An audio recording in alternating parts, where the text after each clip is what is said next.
naturally, I'm a Tottenham man, obviously. I can reflect back to being a player with and manager of some of the finest players that have ever been in the game. The place is fantastic, the tradition of this club. To be the manager of 3 cup-winning teams here, I'm so lucky, it's untrue.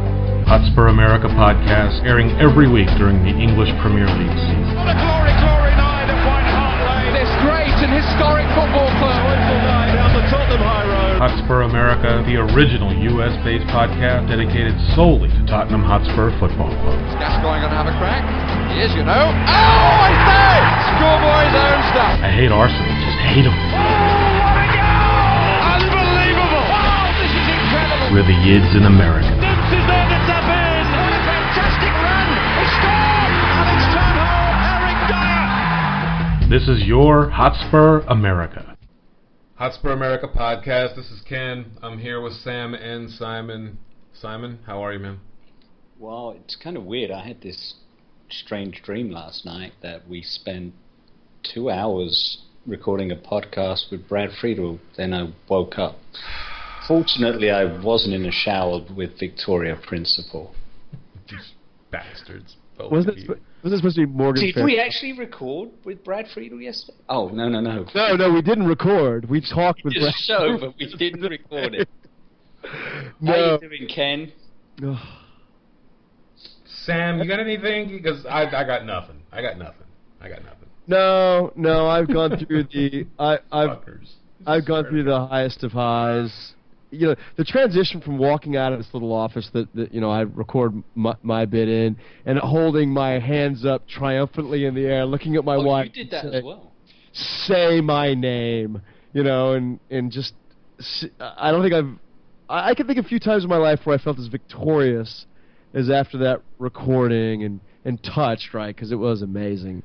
And then my wife, my phone was my wife had my phone next to her, and she goes, "Oh God," and I'm like, "What?"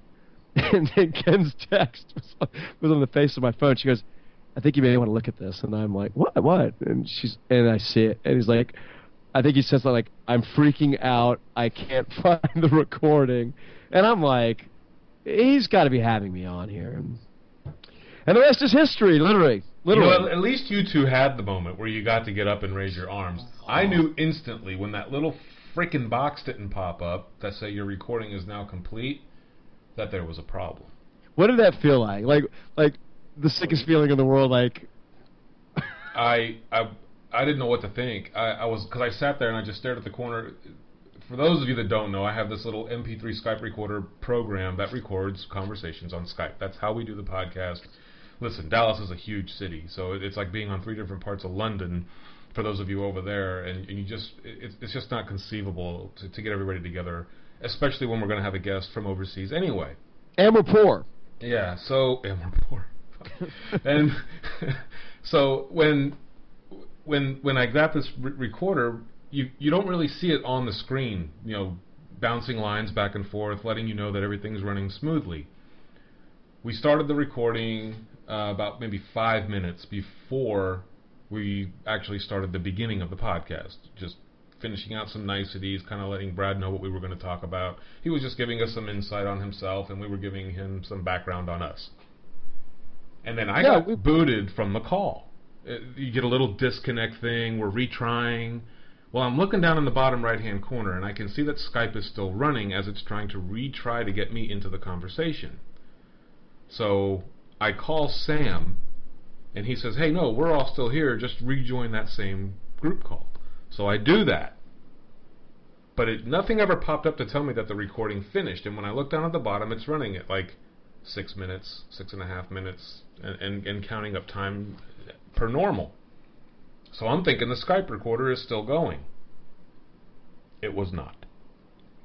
And we did a solid 90 plus minutes with Brad. No, that's an undersell. That was That was amazing. It was everything. Look, it was. And I think amazing. it's worthy of talking about the build-up that we had. I mean, look, we have a gross amount of egg on our faces, no question. We put a ton of work into this, and before we even started doing our due diligence, I mean, Keith Nicholson, he started this all off, and we gave him such a great shout out yesterday with Brad. But anyway, as we got here, we all got together Friday, and we said, what are we really trying to do here? What are we really trying to produce? And in our best of efforts, what is it that we want to put out there? And I walked out of here last night thinking, I just exceeded our expectations tenfold. And it was easily.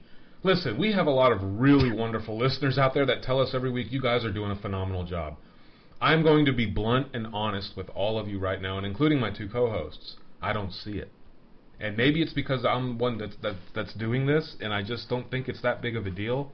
But you did yesterday, didn't you? Yesterday was going to be our affirmation and our something that says, you know what, we belong here. That's what yesterday was, and that's why honestly, guys, it was heartbreaking for me because, listen, I've been doing this for a couple of years, not the podcast, just being a fan of the club. I was not a fan when Bale played for this club. That is how recent that my fandom of Spurs is. This was something that when it started to transpire, and I started having a lot of direct message conversation with Brad, it was something I wanted to give to you two so bad because of how much you two have invested in this club throughout the entire course of your life. I'm not discrediting anything about myself. If you cut me open, I bleed white and blue. I am just as big a fan as you two. But there's so much more that you two have invested in this that it wasn't that I didn't get the recording, because if it was just me by myself having this conversation with Brad Friedel and it went away, I'd feel bad. Yeah. It's indescribable how upset I was last night. I felt horrible for you. I mean, I know we all felt terrible individually, but I felt especially horrible for you.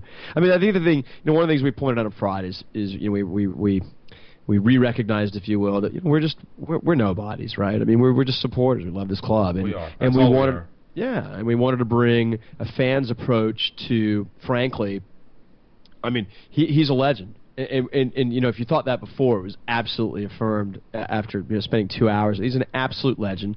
He is, he's such an incredible ambassador for the game, for Americans, for Spurs supporters, and we wanted to just try and. We remember we were planning. We were saying, we just want him to feel like he's one of the guys, because that's what the show is. It's it's from the guys and for the guys, and he fit into that immediately. Like when we did the kind of pre-show, we spent 30 minutes with him just bullshitting around and just getting to know him, and it was great. And as we laughed about earlier, I remember when we did the final kind of sound check, and we said, look, we want to be considerate to your time. How much time do you have?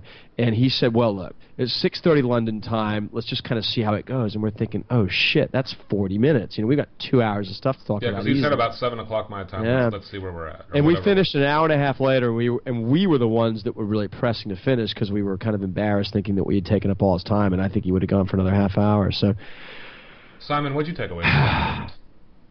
That was podcast nirvana. It was. To paraphrase what Sam said when he said that it exceeded his expectations, I have to wholeheartedly agree. We did a lot of research, compiled a lot of questions, went back and forth whittling those questions down, and again, we probably only asked about 50 or 60% of the questions that we had, because Brad's input on every question we asked. We didn't ask the usual, who's your favorite player, who was your growing up. We try to make it a multi-layered, multi-part question, and he came back with just fantastic responses, and that's what's disappointing, is that you guys out there listening to this don't get to listen to what we did yesterday, because it was a true masterpiece. And we've done some great shows since I've been on with some great guests, but this was the pinnacle of that. It was. And unfortunately, we've got nothing to show for it other than the memories of doing it, which is still great. And we should certainly not be downhearted about the fact that we didn't get to do that, but we are so passionate about what we try to do weekly the inability to share it with you all is what's disappointing and kind of heartbreaking. So yeah, I totally agree. Our apologies. We 1,000 will apologies. try harder in the future. I think we've all agreed if we ever have a guest as prolific as Brad Friedel on in future, we will do what we need to do to all be in the same room so that this can never happen again. Yeah, it's funny, right? We've all downloaded new recorders. We're all recording our own independent copies of this. But just to go back to what you're talking about, Chairman, the reason why it was so great, it wasn't us. I mean, it was the work that we did because we were very steadfast in saying, look, we don't want any cliche questions. We want to try and ask questions that a real supporter, irrespective of sort of level of understanding or experience about Spurs or the game, would want to hear some real insight. Right. And I think we did that. I think we created a pool internally between the three of us, and then we had a great pool from listeners as well. And then it took us 3 days to kind of really sort of prioritize and hone down. And we had 4 or 5 listener questions that were all great. Mm-hmm. And it wasn't. So it was our meager questions, but we would ask these questions that had sort of several different levels to it, and this is what blew me away with him.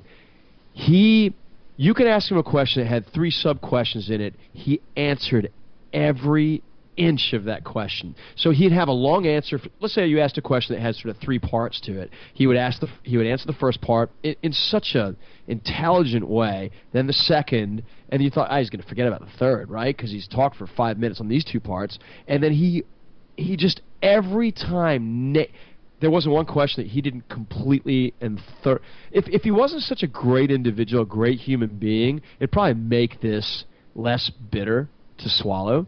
Yes. He was an absolute diamond. Absolute diamond of a man. I tell you, right? I mean, wasn't he? I just, I think this is probably the thing that we just never happened. And the thing that really just, listen, I know that I've read a lot of stuff, a lot of books, interviews with reporters and things of that nature that talk about like the 50s and the 60s and the 70s of Spurs.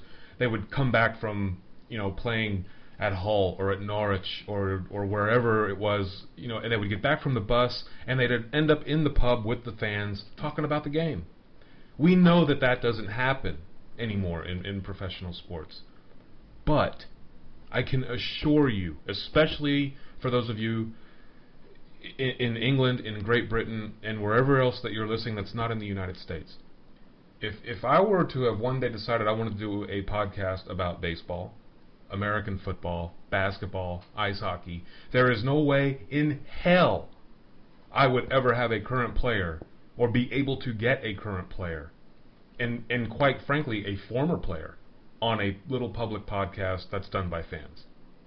This is an EPL current rostered player from Tottenham Hotspur Football Club that came on a podcast with 3 guys who are fans. There is something to be said that this is the last bastion football in Europe, the last bastion where that can still happen. You are not going to find that, I believe, in any other sport. And that's what made it so exponentially special and tenfold crushing when we realized that we didn't have the footage that we had recorded. Yeah. I hope everybody realizes, and I hope that the other people that do podcasts realize how special it is when you get a Graham Roberts, a Mickey Hazard, a Brad Friedel. I believe the Fighting Cock had Nasser Chadley on. That is unprecedented. Yeah. I can almost assure you that there are other podcasts for other teams. They're not getting this. This club is so closely ingrained. And listen, we learned a lot about Brad yesterday. And we don't want to go back and paraphrase anything because our ultimate hope is that he will come back and want to do the show with us again so we can get a proper recording out to you folks. Yeah, and let the listeners know that we have shied away from asking him because we're firm believers that we screwed this up. We don't deserve it. If he chooses to, oh my God, we wake up morning, noon, and night to do this again. But yeah. Sorry. Look, you were saying about getting these special people, and they're all